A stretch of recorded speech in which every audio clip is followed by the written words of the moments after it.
La louange est à Allah, le Seigneur des mondes, et que Allah élève davantage les degrés du prophète Muhammad sallallahu alayhi wa sallam.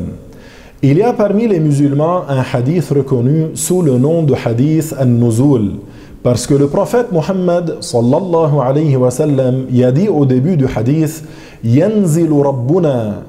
Le vrai sens de ce hadith est qu'un ange descend au premier ciel par l'ordre de Dieu. Certains l'ont malheureusement mal compris dû à son sens apparent qui laisse croire que Dieu lui-même descendrait au ciel, ce qui n'est pas le cas, car Allah existe sans endroit et n'est pas attribué par le fait de descendre ou de monter. Pour comprendre ce hadith, vous devez savoir que parfois le sujet d'un verbe n'est pas nécessairement celui qui accomplit l'action.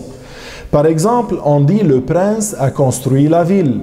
Dans cette phrase, le prince n'a pas lui-même construit la ville de ses mains propres, mais il reste que c'est lui qui l'a ordonné.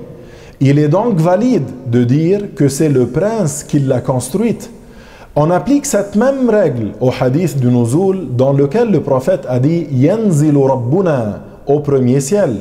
C'est-à-dire que le mot « Rabbuna » Dieu est sujet du verbe « Yanzilu » descend, malgré que ce ne soit pas Dieu lui-même qui descend, mais plutôt l'ange qui descend par l'ordre de Dieu.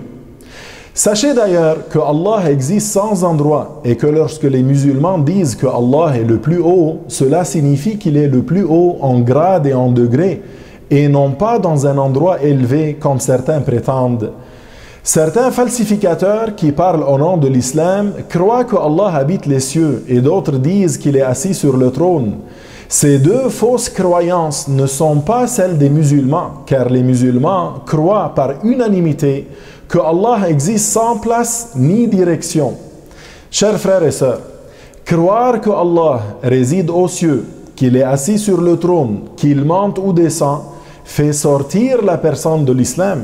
Cette personne doit délaisser cette croyance et revenir à l'islam en disant les deux témoignages qui sont « Il n'est de Dieu que Dieu et Muhammad est son messager ».